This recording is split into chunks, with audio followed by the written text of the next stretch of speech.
Now it's time for Toker Talk Radio, the voice of the marijuana nation. What are you people? On dope? Where you can toke. I inhale frequently. Or you can talk. I experimented with marijuana and didn't inhale. Or you can toke and talk. 10 federal criminal penalties for possession of up to 1 ounce of marijuana. While we talk about toke on Toker Talk Radio. So, by the way, when it comes to pot, if you're 40 years old, you live in a log cabin in Oregon, you got 12 giant pot plants in your backyard, have a ball. Live from beautiful Portland, Oregon at Rolla J Studios. Hey, this is great. Just not cannabis. Plus your calls live at 971-533-7111. They're walking on their pants with their cap on backwards, listening to Enema Man and Snoopy Poop Dog. What's to keep somebody from getting all potted up on weed and then getting behind the wheel? Gateway theory doesn't work. It's a reality. Holland, is it real? Don't tease me. We're locking up people that take a couple of puffs of marijuana, and the next thing you know, they got 10 years. And now, here's your host, the guru of ganja graphics, the sultan of sativa statistics, and the worst nightmare of a reefer mad prohibitionist. A polite, perspicacious, productive pothead with a propensity for PowerPoint. Radical Russ Belville.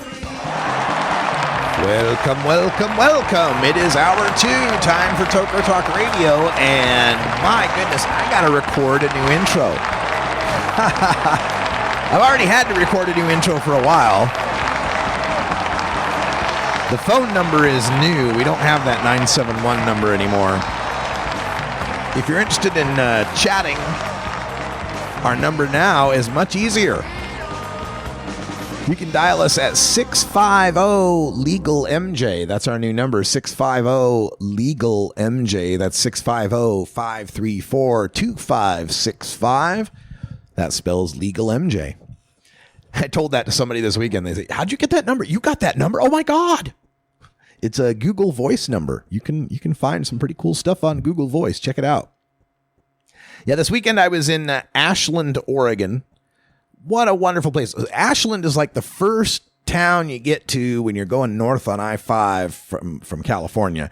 It's smack dab in the middle of the Rogue Valley, part of the northern annex to the Emerald Triangle. It's got the same kind of weather and culture and entrenched growing industry as the Emerald Triangle does, but you don't have to deal with all the California bullshit. So it's a wonderful place. Ashland is just gorgeous. Had the Oregon Marijuana Business Conference, and I got some bad news for you. I wanted to play for you some of the stuff from the Oregon Marijuana Business Conference. Got this great long-form interview with Tommy Chong.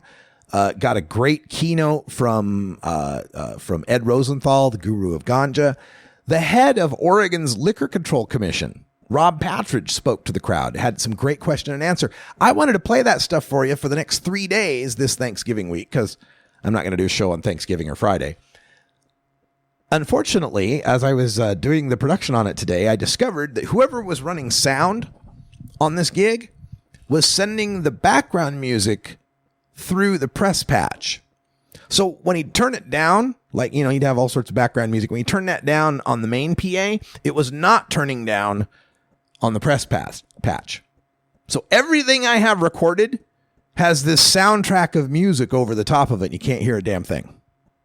So my apologies. I wanted to bring you some great audio from this weekend, and now I got nothing. Although I can't say I got nothing. I got some great memories. Friday night we went out, had dinner at a place called the Black Sheep, kind of a British themed pub, shut that place down, and then went across the street. And Ashland, Oregon is like hippie central, man. It's just, white kids with dreadlocks and sandals and drums, right? So we headed to this bar, and they got this band playing. It's kind of a band. They got a guitar player and a drummer. Well, not even really a drummer. It was more kind of a loop machine, and then a bunch of people with bongos and hand drums playing, and they're all kind of playing that trancey sort of hippie stuff, right? And it was cool. And I come walking in, and understand that I just come from the conference, so I'm in my full silver suit, dress shoes, kind of standing out like Darth Vader at a Klan rally, right? Just way out of place. But I noticed up on stage they had a bass sitting there. No one was playing it. So I tipped the band, gave them a 20, and asked if I could get up on stage.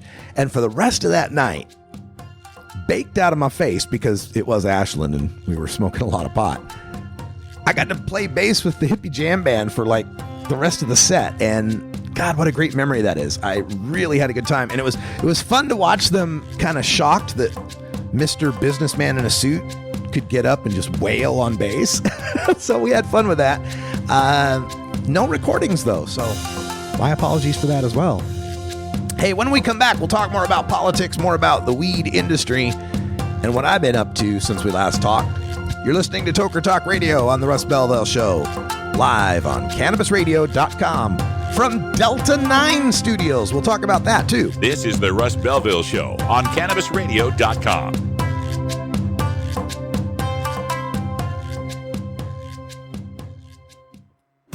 Every strain, every sale, every medical study. Keep it right here on the Cannabis Radio Network.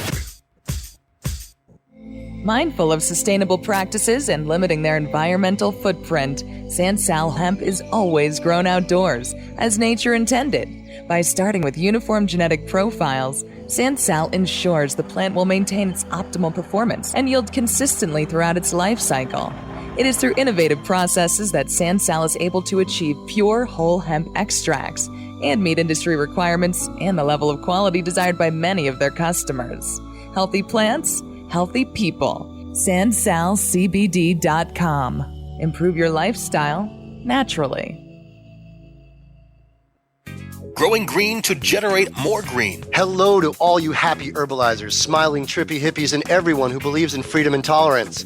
This is The Grow Show, and I'm Kyle Cushman. From food to fuel, from remedy to resource. Welcome my guest, Ed Rosenthal, the guru of ganja. Let me ask you, right now I hear your lighter clicking. Are you smoking indoor or are you smoking sun-grown? What am I smoking? I'm smoking concentrate. Way to get out of the answer there. So you're truly like the king, right? You just clap your hands and somebody brings you a bowl and you're all set, right? I wish that were the case. The Grow Show with Kyle Cushman, only on CannabisRadio.com. The Russ Belville Show. Chat is for friends 18 and older. We expect our chat to be civil, mature, and free from excessive profanity.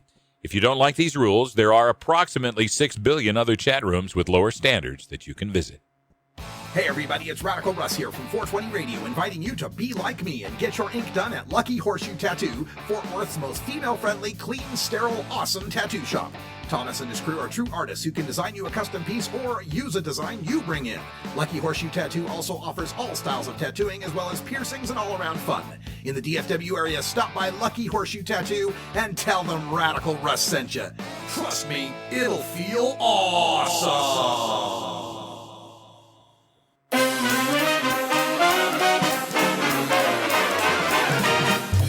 Warning, hits taken on this show are larger than they appear. Do not try this at home. These people are professionals. Or at least they pay me to say that. This is the Russ Belville Show on CannabisRadio.com. Welcome back, everyone. 9 after the hour, coming to you live from Delta 9 Studios in beautiful southeast Portland, Oregon. That's right. We got a new home. That's why I was off last week. I know a lot of you, I've been getting tweets and emails and messenger requests. People going, oh my God, Russ, what happened, man? Are you still out there? Oh, we haven't had a new podcast since October. Oh my God. Oh my God. I appreciate that, folks. I really do. I don't mean to leave you hanging. But here's what happened. So, like, we had election night. It was Tuesday. And then, like, Wednesday, there was no way I was going to do a show. Because it was like we were pretty worn out. And instead, me and the Cannabis Radio crew, Kaliko and a bunch of the others, went to Long Beach. Yeah, took a little drive to Long Beach and had a good time there and hung out and ate and drank. And it was good. And then the next day, I drove down. I didn't fly. I had gotten word on election night. This is, if for those of you who watched my election night coverage, understand I was doing that entire coverage having just heard an hour before going on the air that my father had to be rushed to the hospital with pneumonia. Now, my dad's 74 and has had some health scares and not the healthiest guy in the world as far as, exercise, eating right, all that kind of stuff. So that whole election night, I did that whole night trying not to think about my 74-year-old dad having pneumonia being in the hospital, right? So the next day after we did the Long Beach thing, it was time for me to drive back, and I was going to drive back to Idaho to visit my dad in the hospital. So I leave and drive up through Barstow and then up to Las Vegas, right? Get outside of Las Vegas and I'm just exhausted. I can't drive anymore. So I pull off the side of the road, catch a couple Z's, get up an hour or two later, start driving again. It's like 3 a.m. or some way ridiculous hour. And I'm just kind of out of it. And I get to this junction and I took the wrong turn. I was supposed to turn one way that takes you up through Carson City and then up until Boise through Western Nevada. I took the wrong way and ended up going through Eastern Nevada up through Ely and up into Twin Falls. That added about another 2 hours, 3 hours to my drive. But I did it, made it all the way to Twin Falls and across Twin Falls to Boise. My dad was fine. Dad's fine. He has some sort of acid reflux and it was causing, he was like inhaling his own bile at night, and that was what caused the pneumonia. They give him some acid reflux medicine. He's fine.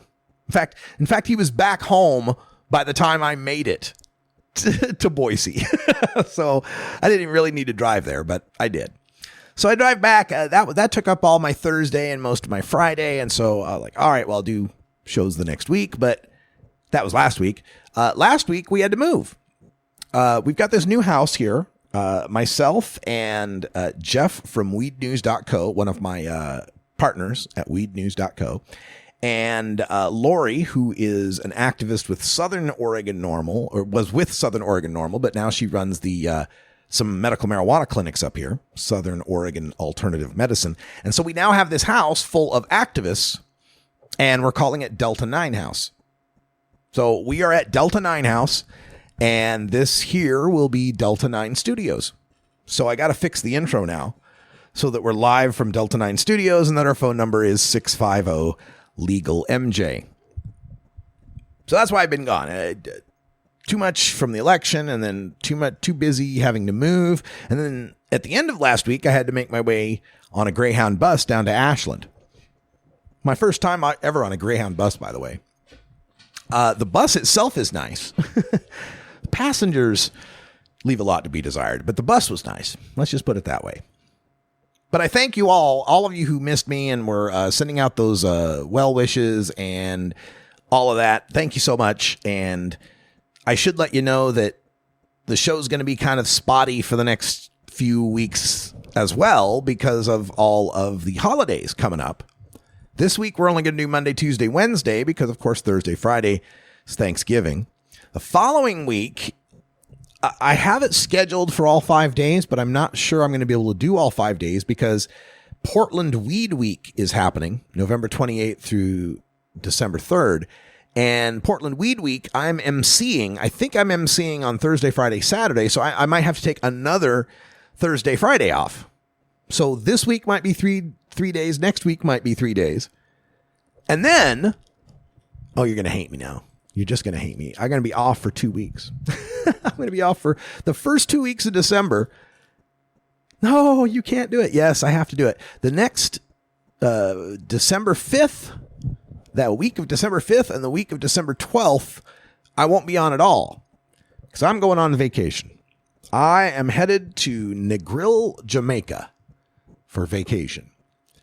And this is the first vacation that I've had in a decade or more.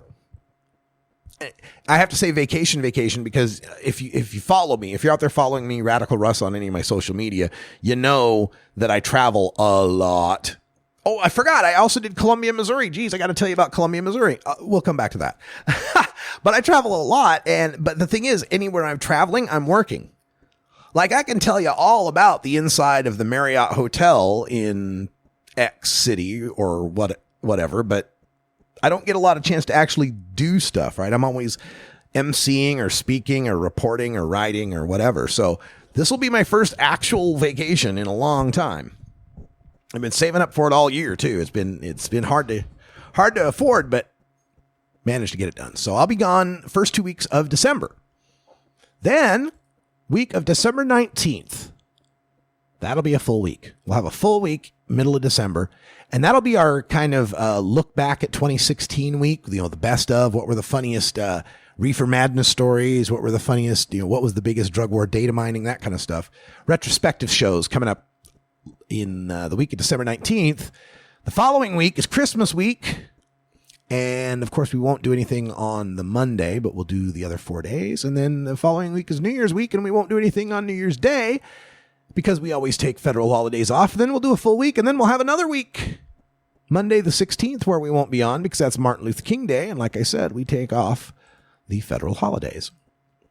All of this is available through my calendar. Unfortunately, I don't have the calendar up right now, but that's another project we're getting into, is getting the Radical Russ website back up so that you can just look on the calendar and see whether or not I'm going to be somewhere. We've also got a lot of great guests that we'll be adding on to the show. I mentioned being in Ashland, Oregon. And in Ashland, I got to run into these activists, and forgive me for forgetting their names, but the guy, I wish I could remember his name, damn it, signs for his girlfriend who is deaf. In fact, he learned signing so he could date this woman, and now they're married, right? And so whenever I see him at these gigs, he's standing in front and he's signing for his wife and her friends who are hearing impaired. And so while we were there, it was one of the coolest things I have ever seen in my life. Okay, so Tommy Chong is doing a special sit-down interview with Steve Bloom. And it's like an hour-and-a-half thing. They go over Tommy's career. They go over his before Cheech and Chong days as a musician. They go over his prison time. They go over his latest stuff with Chong bongs and stuff. But throughout the presentation, there's clips. Like they'll play a clip of Tommy from, Up in Smoke, a clip of Tommy from That 70s Show, right? And then, of course, they play a clip from the Cheech and Chong album days. And the clip they pick, of course, is... Who is it? It's me, Dave. Open up, man. I got the stuff. Who is it? It's me, Dave. Open up. I got the stuff. So they're doing the Dave thing, right? The Dave skit is playing over the PA. Tommy's up on stage with his head buried in his arms, laughing. And I'm thinking, like, I've heard Dave like a billion times. How many times must Tommy Chong have heard Dave? And it's still cracking him up. He's just dying. He's just laughing like crazy, right? So that's happening. I'm looking at Tommy Chong cracking up to Dave, and then I look to the left of Tommy Chong, and there's the guy, again, whose name I forgot, and I'm sorry I forgot, but there's the guy signing it. The Dave thing being done in sign language was fascinating. It was interesting because as he was signing it, he was also kind of doing the characters and also like signing in whisper. Like, and I don't know sign language, but you could just tell watching him which part, he was whispering because his signs would get kind of smaller and his face would get kind of, a little tighter to the signs. It was amazing. I loved it. I wished I had filmed that. And I think somebody has a copy of that, but seeing the Dave skit done in sign language, I thought was fascinating. The other thing that fascinated me about it was thinking about it is like, does the Dave skit go over with deaf people? Right? Because like the whole point of the joke is that Cheech is going to get found because he's being too loud and the cops are going to get him. Does that joke work in the deaf community as well? I didn't ask and I don't know, but something to think about. There's a good time out there in Ashland, Oregon Marijuana Business Conference, and we'll bring you some more from that right after the break. Looks like I picked the wrong week to quit smoking. But that sound means that it's 4:20, my first 4:20 break from Delta 9 Studios. I think that means I better make a second look at how safe this place actually is. Time for a safety briefing, everyone. Come back and we'll talk some more. I'll tell you about Columbia, Missouri when we return.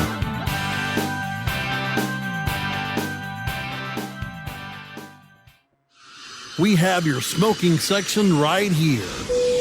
This is the Cannabis Radio Network. Play as Ted Growing, expelled botany sophomore and the biggest grower in town, only on Weed Firm Replanted. Available on the App Store and Google Play. It's a lot of work being the biggest grower in town. Maintaining a room full of plants while dealing with a slew of eccentric customers? From a hardcore partier to the curious neighbor next door. Is anybody home? Help me expand my bud business by unlocking new strains, customizing my grow room, and completing challenges that you can't get enough of. Grow your empire so big you can see it from space. Low on funds? Don't worry. Weed Firm Replanted is free to download. Download Weed Firm Replanted for free on the App Store and Google Play today. Get growing, Mr. Growing. Hey, this is Willie Nelson for Normal. And I smoke pot and I like it a lot.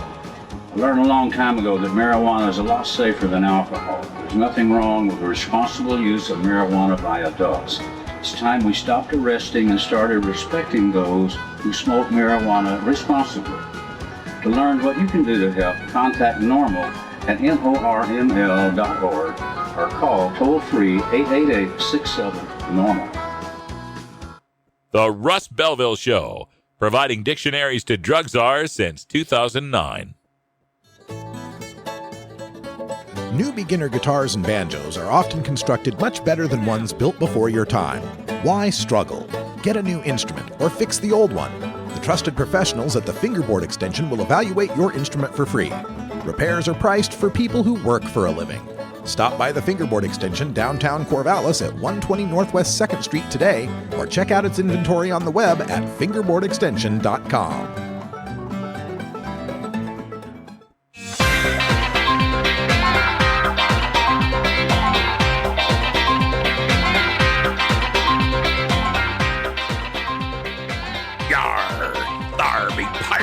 Here. Har, har, har, har, har. You're tuned into the Russ Belville Show, the voice of the marijuana nation, only on CannabisRadio.com. Welcome back, everyone. 23 after the hour. Not 43, 23. Man, that's some good weed. Hope you've got some good weed, too. And if you don't, we're working on it. We're going to get that weed out to you as soon as we can. Legalized. Got a piece I wrote up for weednews.co today. You can check it out, weednews.co. What is the difference between an indica and a sativa? And did a lot of research on this, and it's interesting because, you know, we tend to think of indica is couch, right? You can have an indica, it's going to give you couch lock. And if you have a sativa, it's going to give you a heady, kind of high, kind of a buzzy kind of a feel, right? That's the generally accepted wisdom, right? Well, beginning to learn that it's not as simple as that, and it's not nearly that easily delineated. Now, morphologically speaking, there's some truth to it. Like sativas are going to be tall and thin and reedy and kind of have thin leaves and stuff. And sativa or indicas are going to be bushier and lower to the ground and thicker leaves, right? This has to do with the land races that they derive from, right? You got your indicas coming up in Afghanistan, Hindu Kush, that area, where they had to deal with a more dry kind of climate, right? And then you got your sativas, your Thai, your Panama Red, that kind of stuff coming up in more jungle-like conditions, you know, more humidity, more heat. And they needed the thin leaves to respirate better, right? That's the origin of that kind of stuff. But what they're finding out, of course, is that landrace strains are rare, real hard to come by. And most of the strains we're dealing with these days are hybrids. But even with hybrids, we'll say sativa dominant, we'll say indica dominant, and so on. But what they're finding is that the indica and the sativa itself isn't so much the issue. First of all, THC is THC, right? THC in a sativa is the same molecule as THC in an indica. So what makes the difference? Well, it's the other stuff. It's that entourage effect we talk about. It's the other cannabinoids. CBD can make a difference. CBD is it moderates the psychoactive effect of THC. So something with a higher CBD in it is not going to be as heady. It's not going to be as buzzy. The other thing they're finding is the terpene called myrcene, M-Y-R-C-E-N-E, myrcene. Now, this is a terpene that we also find in hops. And myrcene seems to have this effect that when there's more than 0.4% of the myrcene content, it flips what THC does. Yeah, like the plants that have low levels of myrcene, THC gives you that buzzy, heady kind of effect. But if you get like a 1% myrcene in there, that same THC now has more of an indica effect, more of a couch lock type of effect, to the point where one of the researchers on this was writing about how in the future we need to start monitoring myrcene content. You know, just getting a strain at the store that says 24% THC isn't going to tell you whether that 24% THC is going to make you heady buzzy, or is it that 24% THC going to make you couch locked. But 24% THC plus 2% myrcene, hello couch. So it was fascinating to me reading this. And they also did, there was a study that was published last year that did some genetic testing on various strains and found, of course, that the naming of the strains is fairly haphazard and not very accurate. They even found like a Hindu Kush that's supposed to be, you know, this heavy-duty indica, testing the same as this other thing that was a heavy-duty sativa. Anyway, it's fascinating stuff. You can find it up at weednews.co if you want to read that, pass that along.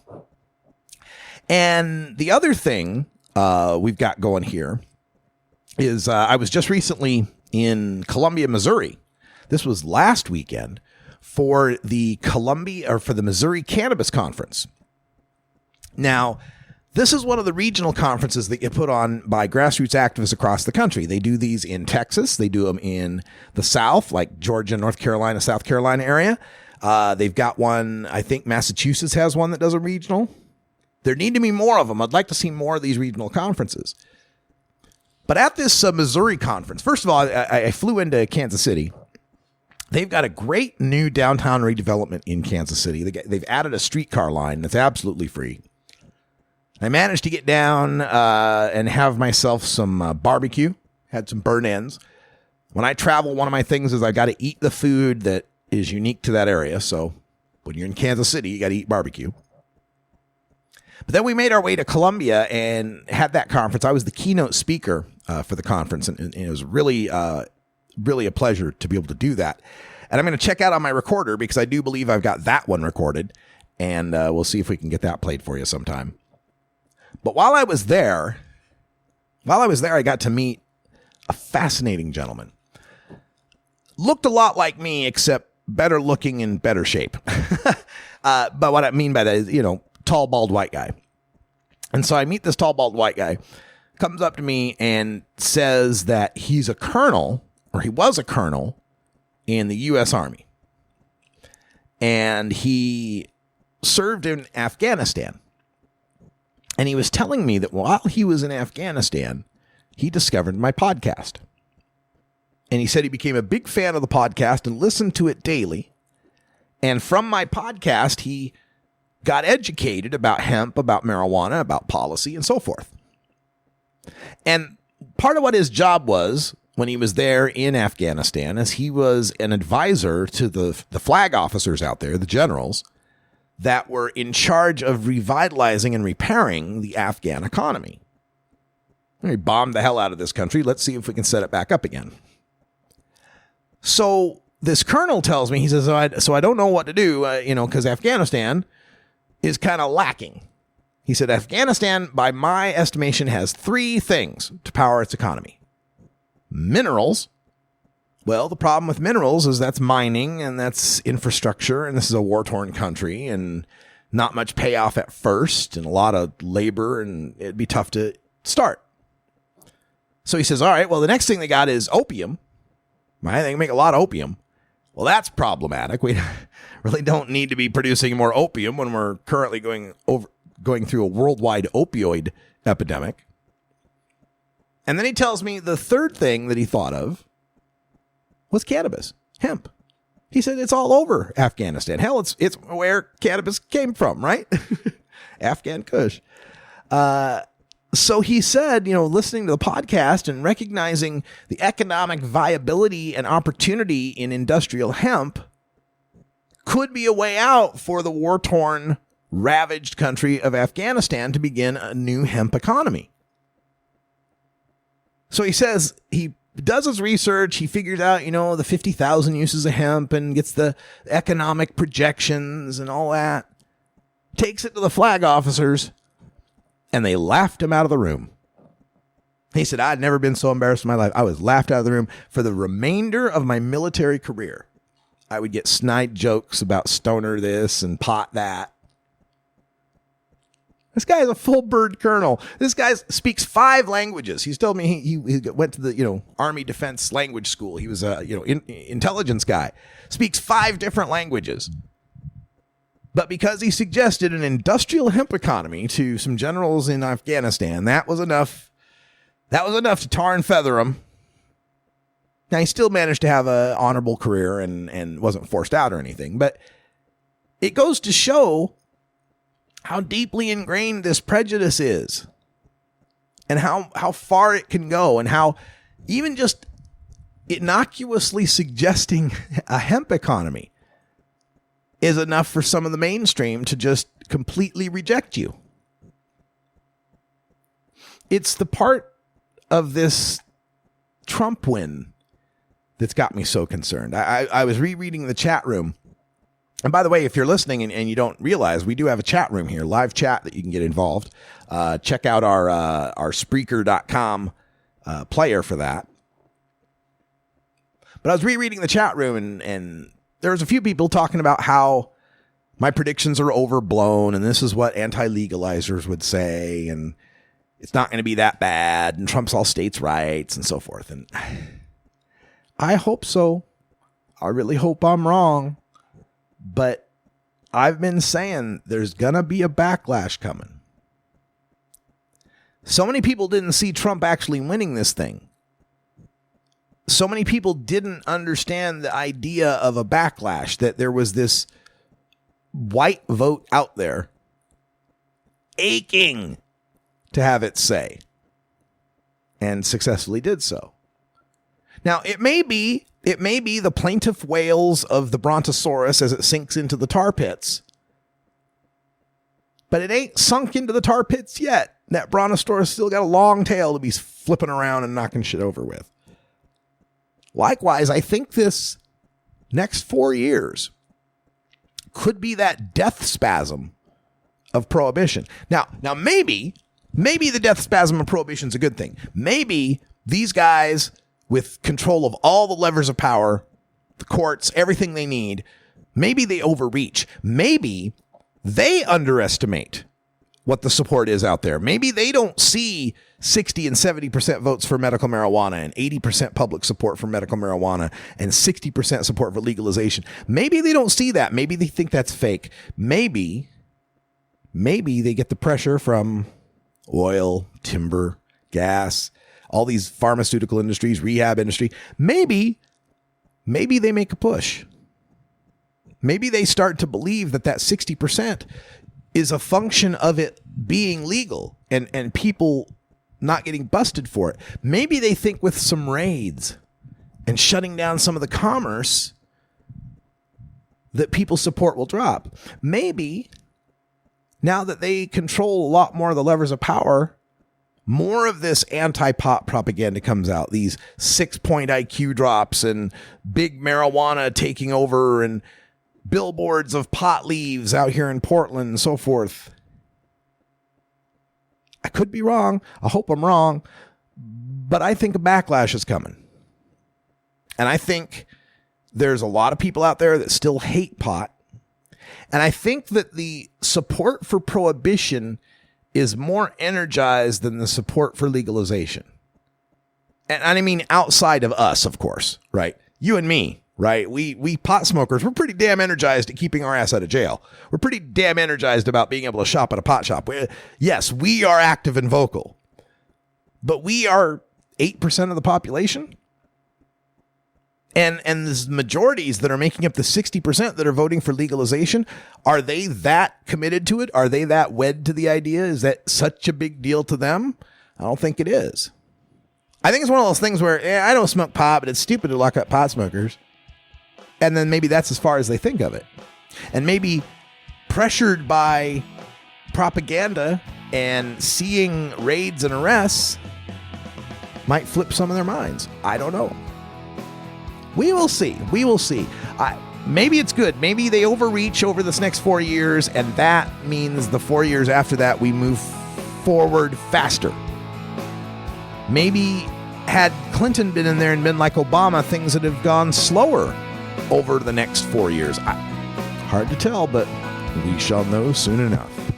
We're going to take a break and try to be even safer when we return.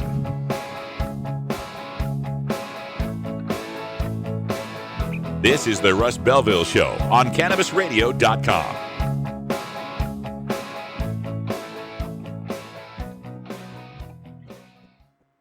Earn your PhD in THC monetization with CannabisRadio.com. Don't be late. Dr. Dabber, hurry! Its temperature is shooting past 1,000 degrees Fahrenheit. It's burning up. I'm afraid for this little guy, it's just too late. What caused the problem? Only Dr. Dabber can maintain the perfect temperature for a smooth-tasting, slower burn. This standard vaporizer lost all of its health benefits, sending it up in smoke. So you're telling me that most vapor pens burn so hot they produce smoke, not vapor? Correct. Keep away from those standard vaporizer pens and turn to Dr. Dabber. Doctor's orders. Less heat, more flavor. Chronicling the latest cannabis industry news and headlines. Well, with 4 states with tax and regulate and the District of Columbia. The state of cannabis. Oh my God, it's refreshing. We have people that generally wouldn't speak on behalf of cannabis for fear of retribution, fear of losing your practices, fear of many of those things, and find ourselves in a place that we finally can. Bringing you fact-based news and views and keeping listeners on the pulse of what's happening in the industry today. The state of cannabis. On demand anytime, only on CannabisRadio.com. This is Dan Michaels from DanMichaelsAudio.com, and you're listening to Radical Russ on CannabisRadio.com.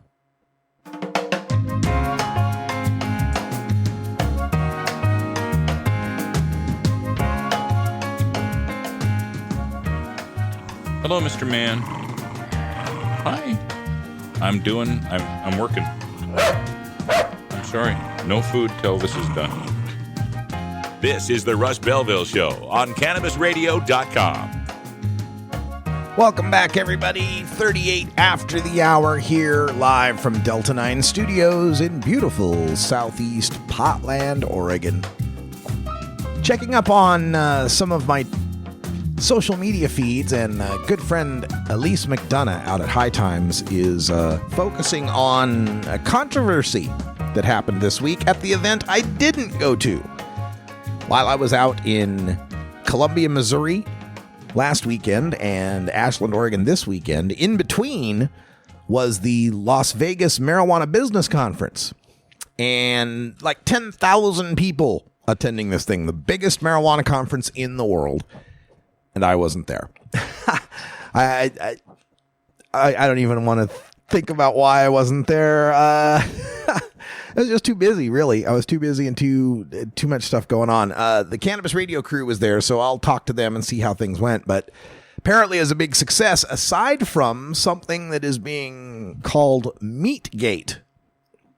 I'm a little tired of gate being the suffix for all controversies, but okay. Elise McDonough writes this up about offensive Meatgate incident outrages cannabis activists. And what it was is a photo from the Marijuana Business Conference at a private party that was held by Altai Brands, Altai Brands. And what it was is they have a model, female, in a bikini who has, what is it called? Charcuterie? Deli meats. Okay, basically. So they've got this woman with pepperoni and salami and pastrami and all this other stuff draped over her body.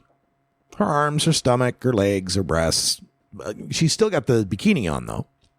And, of course, next to her are the rolls and the sauces and stuff you'd put on it. But she was basically the serving platter for deli meats at a marijuana business conference.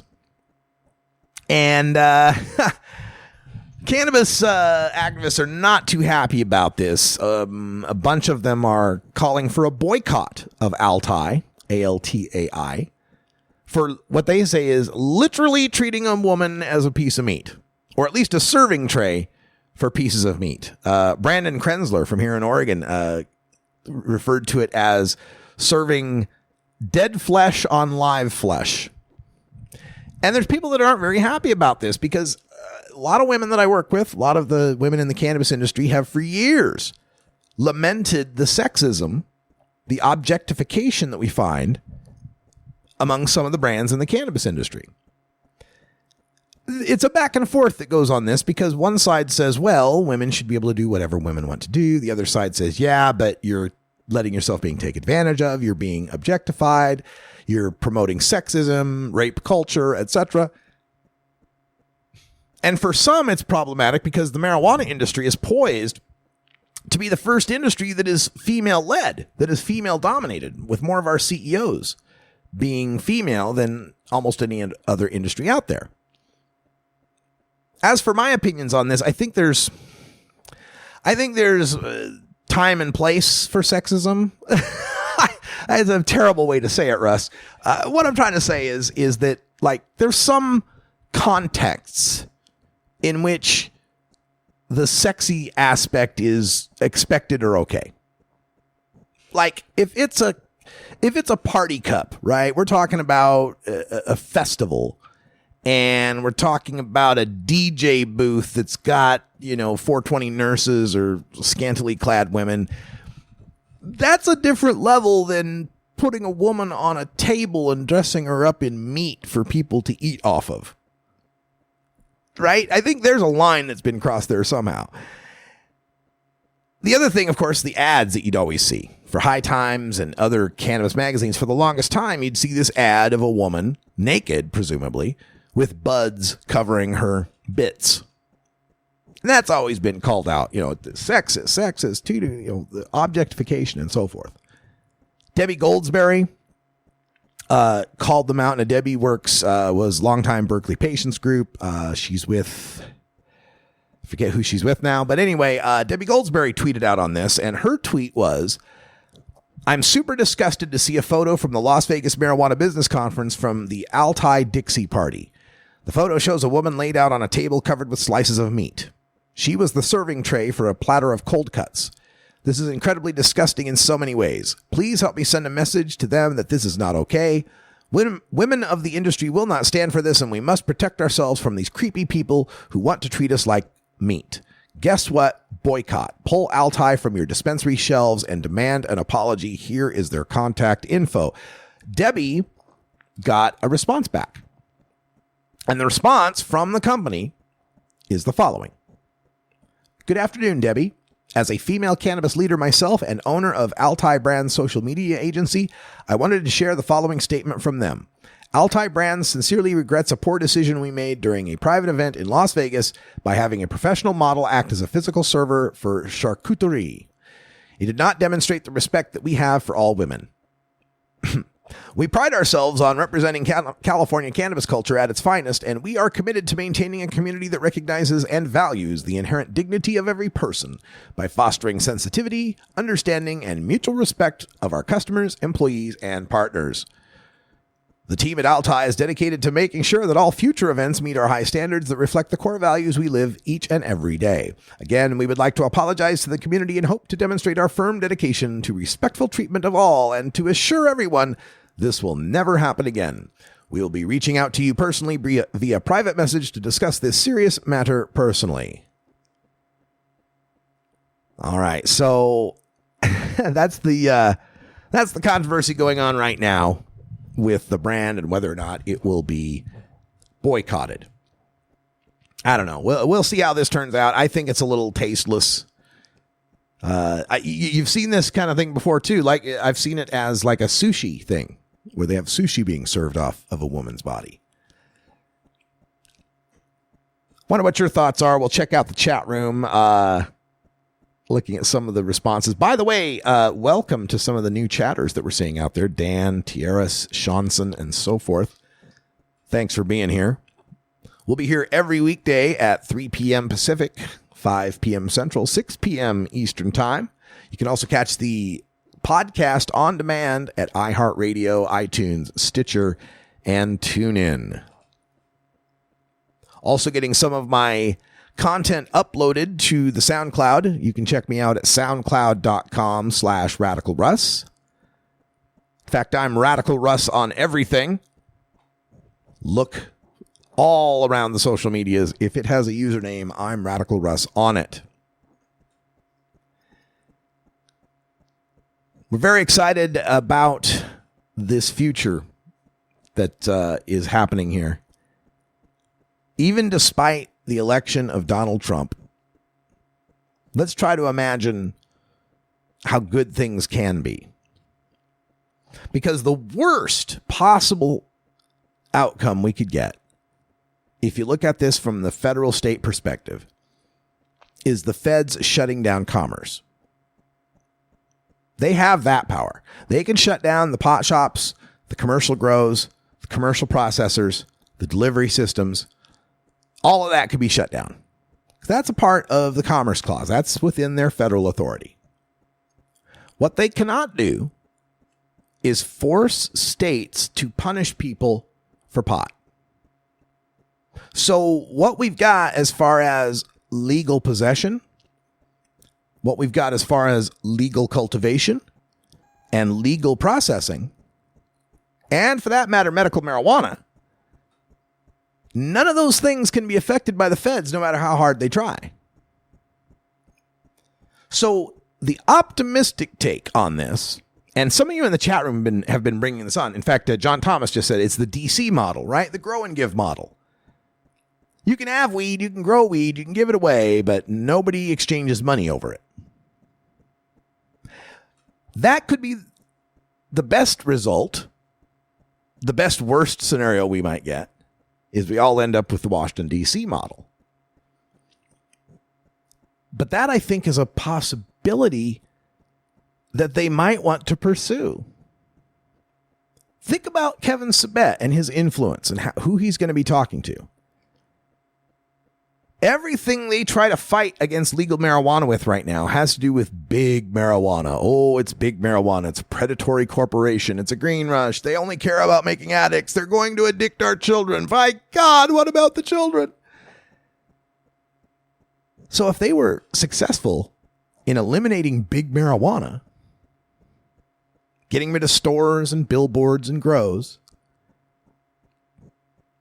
but leaving us to be able to grow our own and smoke our own and give it away to each other, they'd see that as a victory. They'd love that. We killed big marijuana. We kept the price of marijuana high by keeping it underground. By keeping the price of marijuana high, we keep it out of the hands of kids. By keeping marijuana illegal, we still keep our cops and our DEA employed. So when someone says to me, well, Russ, I mean, the worst they could do is shut down commerce. I'm like, yeah, that's what they want to do. Shut down commerce.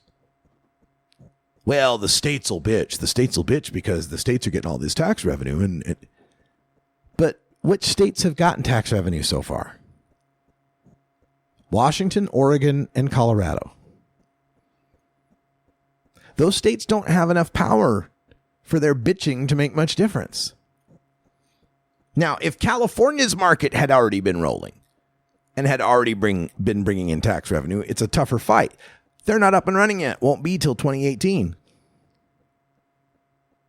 So wouldn't it be in the Trump administration's best interest, if they really did want to shut down commerce, to do so as quickly as possible before California gets online? You've already got the people in Massachusetts looking at shutting it down. Looking at allowing cities to automatically opt out. Looking at making it so the taxes are double what were proposed. I said it earlier this hour. I hope I'm wrong. I hope I've smoked too much pot and I'm just paranoid. I hope I'm just cynical and jaded. I hope I'm just getting too old. I'm creeping up on 50 and I just can't imagine the new perfect pot world that's on our way. But I've generally not gotten broke betting on shitty things happening. I've generally done okay that way. You never go broke underestimating the intelligence of the American people, right? But we'll keep our eyes on it. We'll keep fighting. There's a lot of directions this could go. I don't know that anyone can make a super accurate prediction, given that we're talking about a President Trump who he himself doesn't even know what the hell he's doing. I don't think Trump can predict what he's going to do the next day. How can we predict what Trump's going to do the next day? Oh my God, it's going to be an interesting 4 years. We're going to take another break. When we come back, we'll wrap things up here from Delta 9 Studios in Southeast Potland. You're listening to the Russ Belville Show's Toker Talk Radio live on CannabisRadio.com. We love each and every one of you, some of you more than others, but all of you at least a little. We'll be back right after this. This is the Russ Belville Show on CannabisRadio.com.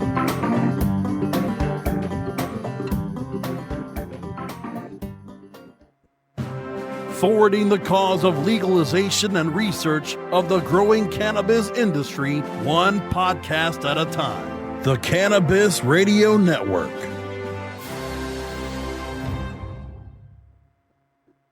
While the feds and state are doing their dance, you still need to transact business and manage your cash. Go professional and let your customers pay with PayQuick. They pay you and they earn rewards points.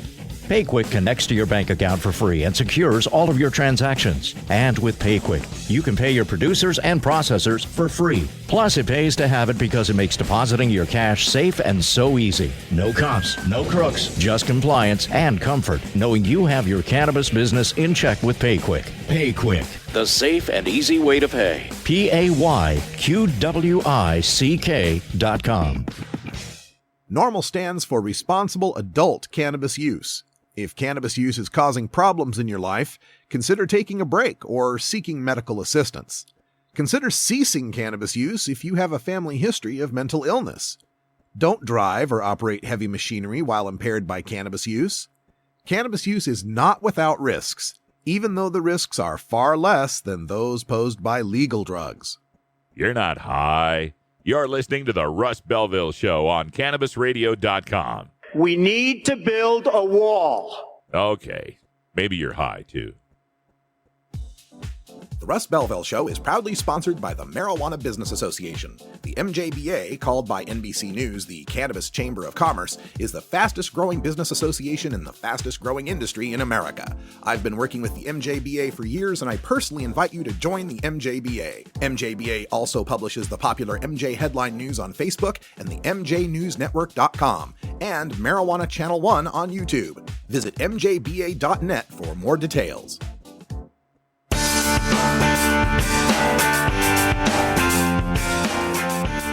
I have a package here for Radical Rick. Is there a Radical Rick here? How about a Rick Russ? Any Rick Russ? Somebody named Freddie Barack has sent him a package. Anybody? What is that? Sounds like a skunk. You're tuned into the Russ Belville Show, the voice of the marijuana nation, only on CannabisRadio.com. Welcome back, everybody. We got about 5 minutes left here in the hour, and I want to give a hat tip out to the folks at Reason.com. They have done an investigation how Idaho's drug warriors stole hope from epileptic kids A Reason investigation uncovers how cops, prosecutors, and lobbyists conspired to restrict a promising cannabis-derived seizure treatment. Eric Boehm has written this. It's online today at Reason.com. And it's a lengthy treatise on this. It goes into the Bush Otter administration vetoing their CBD-only bill and how Elisha Figueroa, who is the Idaho drug czar, conspired along with the Prosecuting Attorneys Association, the Idaho Chiefs of Police, the Fraternal Order of Police, and others to oppose this. The big quote, in one email to Otter's chief of staff, Figueroa notes that she'd been, quote, working tirelessly all session to oppose the bill. Figueroa wrote, quote, with no hesitation, I will tell you that the criminal element in this state will use this law to disguise their illegal drug activity. If Idaho's going to open the door, please allow me the opportunity to bring stakeholders together and do it correctly. So Figueroa lobbied Butch Otter to get him to veto the CBD-only bill, and he did it. Only governor out of 16 or 17 that have had this bill come before their desk, the only one to have vetoed it. The only one to have looked at epileptic kids having seizures and say, sorry, you can't have non-psychoactive CBD oil. And for Elisha Figueroa, first of all, remember Figueroa is the chicken shit who bailed out of a marijuana debate against me back in January, the day of the debate. This woman thinks that a CBD oil law would be used by the criminal element to disguise their illegal drug activity? Really? First of all, this CBD oil law that they had didn't allow for cultivation. So it's not as, there was no production in it. It's not as if some illegal pot dealer could have a garage full of plants and get away with it by saying they're all Charlotte's Web. That was not a possibility. How exactly was a CBD oil law going to benefit the criminals who traffic in THC? That's the level of reefer madness going on in my home state, my birth state of Idaho. So check out this Reason.com expose on this. Nice to see the spotlight shown on Idaho. Insane. This was Senate Bill 1146. It would have been CBD oil with less than 0.3%. You could only possess it if you had permission from a licensed physician. The physicians could only recommend it if there was intractable seizures for kids. And by intractable, they mean, well, we tried everything else. We shoved every pharmaceutical down that kid's throat we could think of. Nothing helped.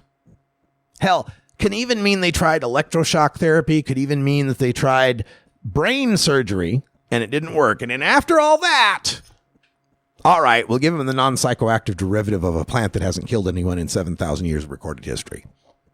You know, just to be safe. We're going to make sure we don't give them any dope or anything. So I'll tweet this out. I'm going to tweet the link out on my Radical Russ social media. I'll also put it here in the chat room. This is your homework, folks. There's your chat room homework for the day. Reason.com archives. Check that out. Insane. Just insane, folks. That's all the time we got for today. Thanks for joining us. Thanks for tuning in to CannabisRadio.com. And thanks for sticking with me even after a prolonged break. I needed it, though. Had to move. We'll be back tomorrow with more news and views you can use for the cannabis community. The facts, the science, the reason, the logic you need to win the water cooler debates. I'm your host, Radical Russ Belville. Thanks for joining us again. And until next time, take care of each other, tokers.